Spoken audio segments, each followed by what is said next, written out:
Apple TV versus Roku. Hadouken! Hadouken! Hadouken!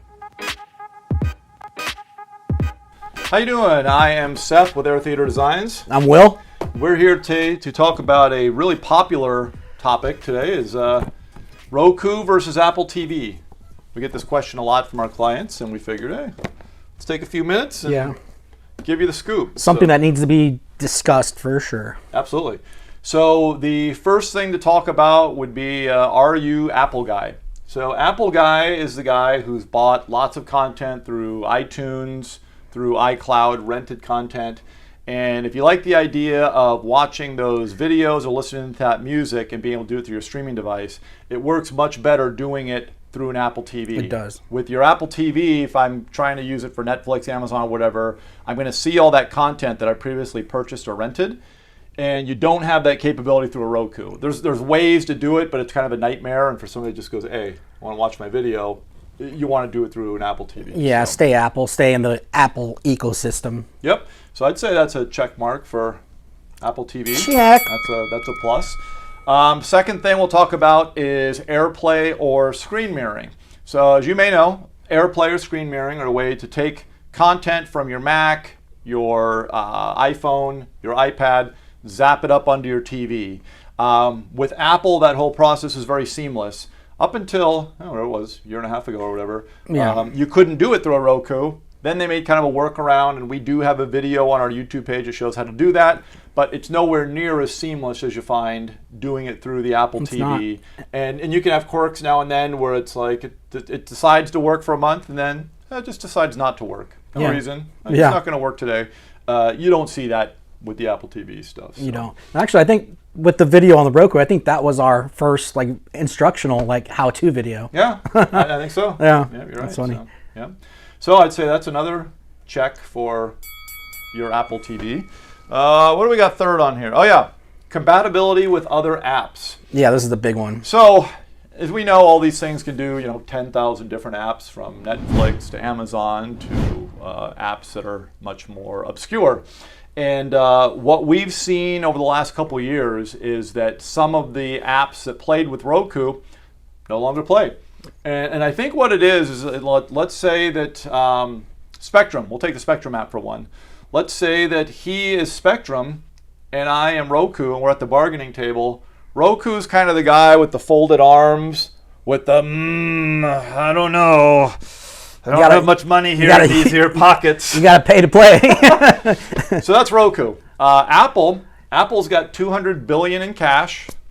They have they'll pay. They don't care. Yeah. So Apple, that same bargaining table, Apple guy has got the $100 bill that he's lighting to light his cigar, and he goes, I don't care, sure, whatever you want to do. How much you want, sure. Yep. So in that instance, Spectrum, where it used to work on both, stopped working on Roku devices and now works on Apple TV. And actually, Spectrum started giving out Apple TVs to their clients. CBS was another one. That was kind of the same thing. So if you want something that's going to be compatible with the most apps, Apple TV is really winning this battle here. Let's just call it bulletproof at this point. Yeah. As far as that goes, without getting into the whole jailbroken scene, which is a whole other story. Yeah, we'll hit on that in a second here. Jailbroken is where you'll take a streaming device and kind of open it up so it's open source and you can get apps from anywhere.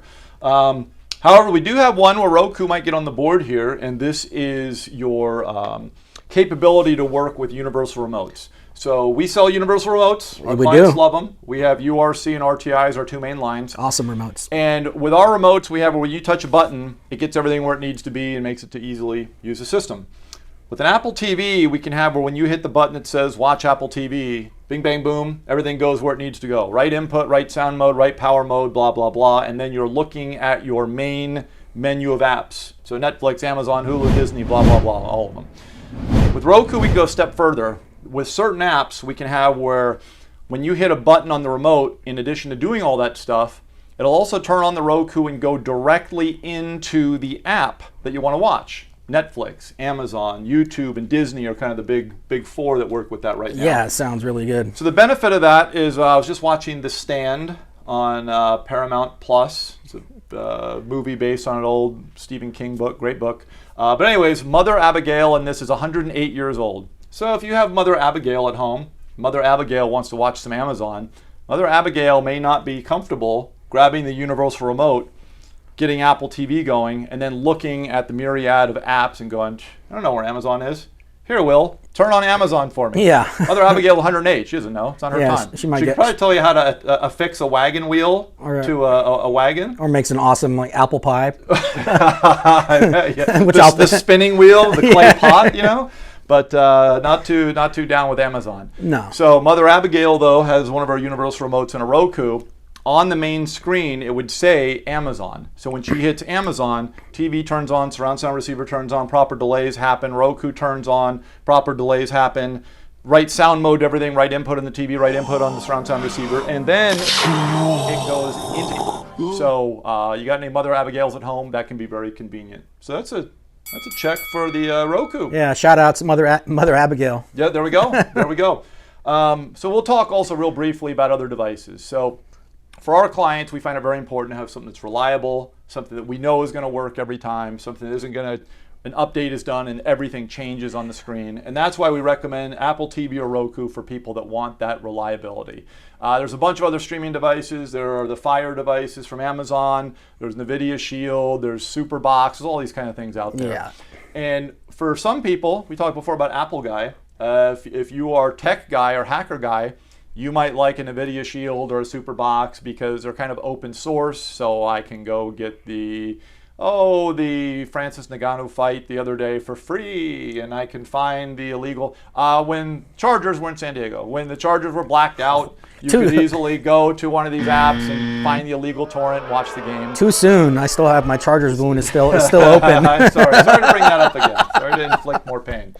But those things have their place, but for our clients that want something that's reliable, it's easy, not illegal, Apple TV and Roku are where it's at. I'd say that today, based on our conversation, Apple TV, I'd say wins the battle. Yeah, chicken dinner, winner for the Apple TV. There we go. Undisputed. Yep. There we go. And then price point, this one's $179.99 for a 32 gig, and I mean, who knows about prices, but that's where we stand with as of now. Roku Ultra is $99.99. Yep. Sometimes it goes on sale for a little less, but yep. Yeah, but you're paying a little more for the Apple name, and obviously you know what you're getting more with the Apple. Right. Yeah. I mean, way to have inflation, it might be $1 million 2 weeks from now, but at the second, $179. So yeah, can't beat that with a baseball bat. Yeah. Anything else you got on these things? No. Size-wise, they're about the same size. Does Roku still have the expandable memory? Remember they used to have the little SD. Yeah, but that's not that we ever use that anyways. Look it up on Google. Use your Google machine to look it up. I don't know. But perfect. Well, hey, thanks for checking in with us today. Hopefully this helped you out. And check out our other videos for tips, tutorials, and good stuff. Thank you very much. Have a good one.